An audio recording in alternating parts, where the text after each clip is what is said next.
Do Something Different, a leadership podcast.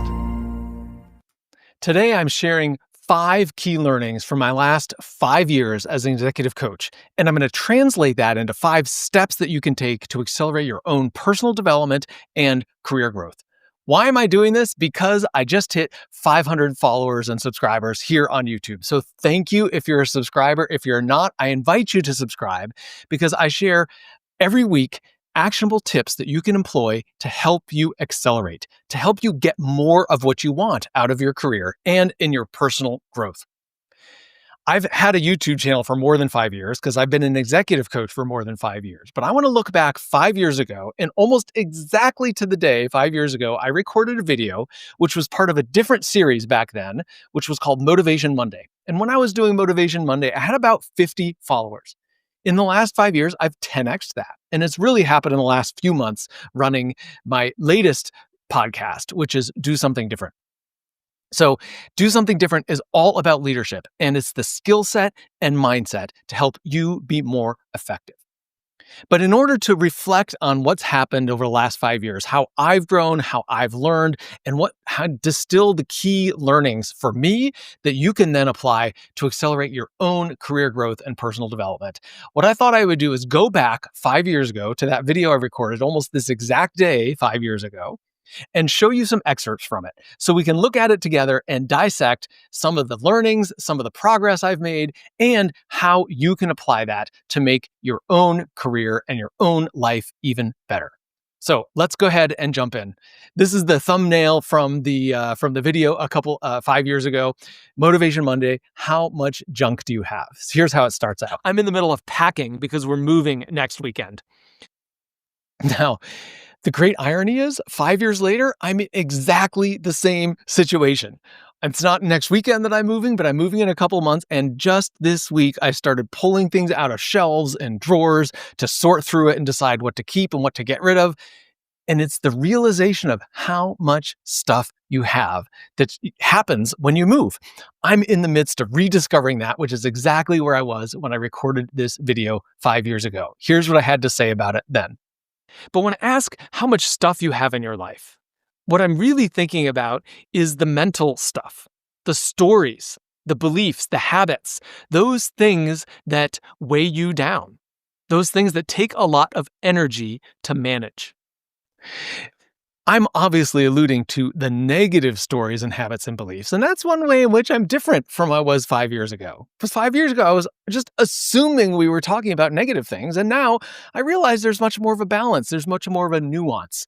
And yet, we also do have those negative beliefs and those fears and concerns and the things that can dominate our thinking, which can get in our way of success. We're going to listen to a couple more snippets, and then we'll go on to the learnings that I've had and the 5 things that you can do differently to accelerate your personal growth. Because the stuff is heavy, and it takes energy, and it's usually focused on the negative, the things that didn't go well, the things that we're missing in our life. And you remember from last week that those negative thoughts are 4 to 7 times more powerful than positive thoughts. That is a huge statistic right there. And it is the reality of being human. We evolved to survive, and therefore we have way more brain circuitry devoted to survival than we do to being successful or creating a positive, happy, fulfilling life. And what that means is it's very quick and easy for us to go into the survival mode. And that's what some of this junk is. Just like I've pulled all the stuff out of my closets and drawers to start packing, when you start to look at what's in your mind and the stories you have and your past experience, a lot of that can be survival oriented, and it drives survival oriented action. And so here's what the tip that I gave 5 years ago for how to deal with that. So the presence of mind to shift in the moment and focus on what is going well. What is an amazing, powerful tool? Well, that's a very simple tool, and I'm not describing it in very much detail. I still employ that tool, and in fact, I always start my coaching conversations by asking my clients to share a win, something that they have done that is positive action moving them forward since the last time we met. That is it. It's shifting your mindset away from survival towards the things that you're doing that are positive. But if you listen to that video from 5 years ago, I don't give any specifics on how to make that change. And that's what's different today. Today, I'm much more practical because it's not enough for you to have some information. The information is only useful if you put it into practice. There is a wonderful quote that I heard recently from the Stephen Covey, who wrote 7 Habits of Highly Effective People. And the quote is, "Knowing without doing is not knowing." In other words, you don't know something unless you're actually doing it, if you're putting it into practice. And I love that quote. So today we are going to talk about 5 things that I have learned, how I have become a better coach over the last 5 years in honor of you, my subscribers here on this channel. But I'm going to then translate that into 5 steps that you can take so that you can get more of what you want. You can have that personal development, that personal growth, and achieve more in your career, get the promotions, get the better job opportunities, the things that you want to be happy and successful. So let's jump in and talk first about the 5 things that I learned as an executive coach in the last 5 years. Number 1, inspiration is not enough. And I alluded to this already in this, what I was just saying about where I was 5 years ago.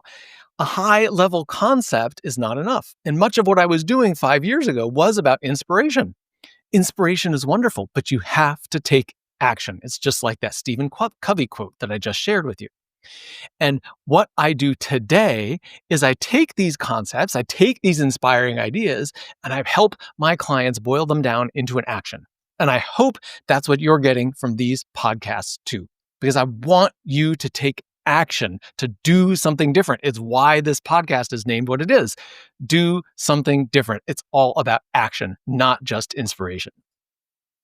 The second key learning is before you worry about changing your situation or you're changing your environment, change yourself. What I mean is I have so many clients who come to me and say, well, I think I need to get a new job because I don't like my boss or the company culture is not right or whatever reason.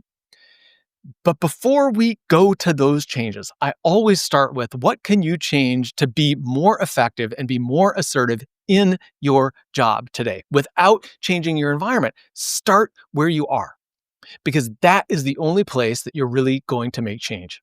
I'll share a personal example of this. When I used to work at Apple many years ago, before I left to start my coaching business, I wanted to exercise more. I wanted to be in better shape.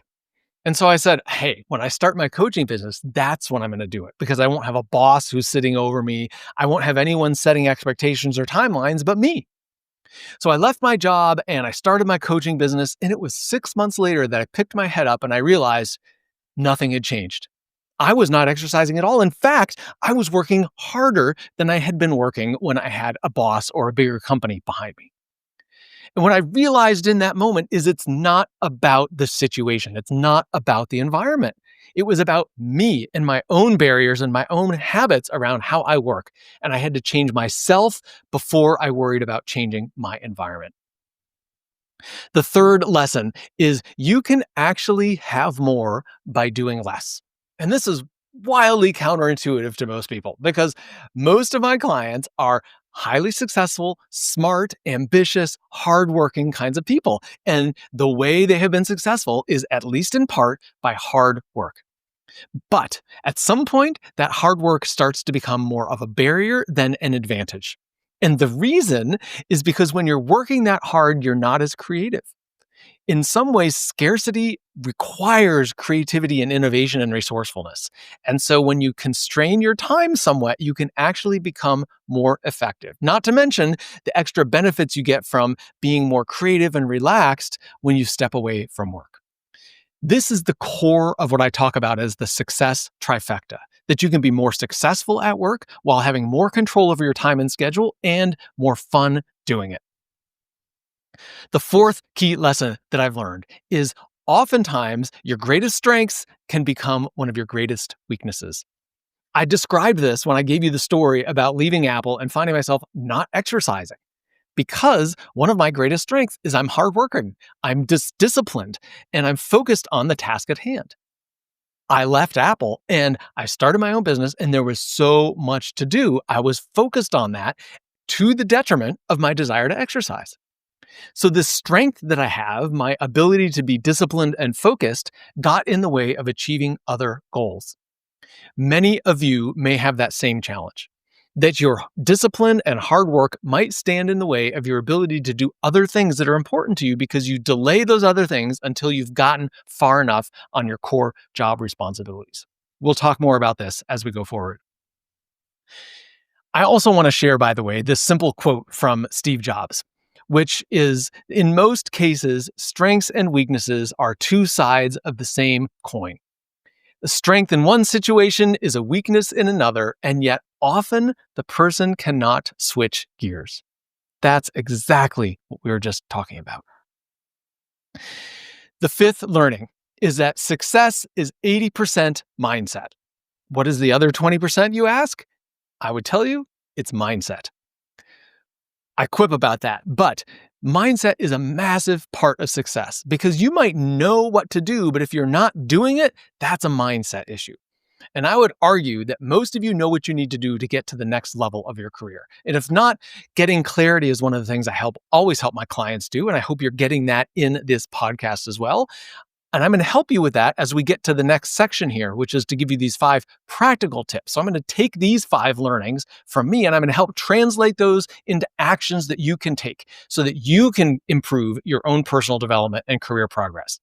Because it's a willingness to take action, a willingness to do something different, which always is uncomfortable. Change is always uncomfortable for all of us because there's always risk. And we have this big part of our brain devoted to keeping us alive, which means risk is a bad thing. And so we avoid it. So mindset is your ability to move forward anyway. As we start to talk about how to apply this, one of the key concepts I want you to know about is this idea of the upper limit problem. And it's best illustrated by talking about salary. So let's assume, for the sake of argument, that you make $100,000 a year. And someone comes to you and says, hey, I've got a great job opportunity. It pays $120,000 a year. Are you interested? Now, most people would say, great, of course I'm interested. 20% raise, I love it. Let's do it. If that person came up to you and instead said, I have a $350,000 job opportunity, most people would say, yeah, that's probably out of range for me. I only make $100,000. I could never go take a job and successfully get a job that pays $350,000. Of course, you would want it, but most people think it's out of reach. Now, whether that number is $350,000 where it becomes out of reach, or maybe it's $250,000, or maybe it's $500,000, it doesn't matter. The point is, there is a point at which you no longer see yourself as capable of filling that kind of role. We're using salary as an example, but that exact same thing applies in other ways. Do you see yourself as the kind of person, if you're a manager, could you be a director? Could you be a vice president? Do you see yourself as a person who could have that level of responsibility and manage it effectively and still be a positive, effective leader? This limit where we start to see ourselves as no longer capable is the upper limit problem. And we all have it in all different domains of life. So the question is, how do you recognize that upper limit problem and how do you start to work through it? Because that is how you accelerate your development and that is how you accelerate your career. So let's talk about 5 steps that you can use to accelerate your personal development and your career and become more successful at work. So the first one is tied to this idea that inspiration is not enough. You actually need to take practical action. And what that means in this case is to observe the people who are ahead of you, observe people who are 1 or 2 levels further advanced from you, and decide that you are going to implement one of the things that you observe. So if you observe a behavior of someone who speaks more in meetings, you have to decide, I'm going to be the kind of person who speaks more in meetings. Or if you observe a behavior that they are not in back-to-back meetings all day, but they have time to sit and work and think, you can decide to implement that for yourself. So I gave you a couple of examples there, but you pick a behavior that you look at someone a level or 2 above you that you admire and respect, but you don't have in your current habits, and you decide to implement that for yourself. First step. The second step is tied to this idea that changing yourself is more powerful than changing your situation or environment. So you have to own the change. You have to take 100% responsibility for making the change. Don't wait for your boss. Don't wait for someone else to give you permission. Don't wait for the time to be right. You've got to own the decision, own the change, and say, this is something, this behavior that I've observed, I've decided I'm going to implement it, and I'm going to do it now. I've got to figure out the steps that I can take to implement it now. The third element here is tied to this idea that you can have more by doing less. And when I say have more by doing less, I'm not talking about you're working less and so you've got all this time with your feet up on the couch watching Netflix. That's not really what I'm talking about. What I'm talking about is you're going to have less of the busy work and more of the kinds of work that you enjoy doing, more of the kinds of work that helps you grow, more of the kind of work that expands your impact and your personal credibility and reputation, your personal brand around work. Invest in yourself. Those things come from deliberately taking action on the things that are going to help you grow. So invest in yourself. Make the decision that you're going to carve out time to take action as on that action that you identified in step number 1, that you're actually going to do it. Make time, prioritize it on your calendar. The fourth step here, and again, this is your greatest strengths can be your greatest weaknesses. Watch out for your habits. Are you the kind of hard worker like I described that I was when I left Apple and I started my business and I found myself after 6 months not doing something that mattered to me? Now, is exercise going to help me progress in my career? You might say the clearest answer to that is no, but the indirect answer is maybe. Because exercise is going to keep me healthy. It's going to help me manage my stress. It's going to give me time away from work that clears my brain so that I can think more creatively and constructively. All of those things are side benefits that come from exercise. And so watch out for your habits. Do you have a habit of working too many hours and ignoring other things that are important to you? Do you have a habit of saying, I'm only going to do things that are lower on priority once the things that are highest priority are done to an exceptional level of detail? That's a great strength. It can be a weakness. Watch out for your habits and don't let them block you. So identify what is your specific habit that might be getting in your way and watch out for it and set some limits around it so that it doesn't take over and become a weakness. Finally, the fifth step, and this is tied to the idea that your mindset matters more than your skill set. You have to choose to prioritize growth. Take the mindset of being growth-oriented rather than performance-oriented. And when you choose to say, this week, this month, in this phase of my career, my primary goal is growth. It's learning. It's taking on new responsibility. It's taking on new actions, doing new things. When you say my primary goal is growth, that's going to help you to take action rather than saying my primary goal is performance, which is going to keep you rooted in the day-to-day things that are not going to allow you to change and grow. So change your mindset so that you're more focused on growth. These are 5 key actions that you can take that are going to accelerate your personal development and your career growth. And I hope you put them into practice because my goal of doing this podcast is to help you. So if you are a subscriber, once again, I say thank you. It is so great to be crossing 500 subscribers. So thank you for being a part of this journey. Share this with your friends, and most importantly, put in a comment. Because this interaction between what it is that you're struggling with, what kind of questions you have, where you need help, what you have found particularly useful, all of those pieces of information are so powerful because I can respond to you. Let's just make this a dialogue so that you can share with me your biggest questions. I can bring you steps and actions and coaching and suggestions as a part of future videos. Put in a comment below what it is that you find most interesting from this video that we've talked about today. What resonates most with you and what are you going to do differently and where are you stuck? Put in a comment so that we can start a dialogue and we can grow together. Thank you once again for being a follower and a subscriber of Do Something Different. Take what you heard today and go out and take action. Thanks for listening to Do Something Different. Make sure to subscribe, like, comment, and share with your friends. You can also find us on your favorite podcast platform.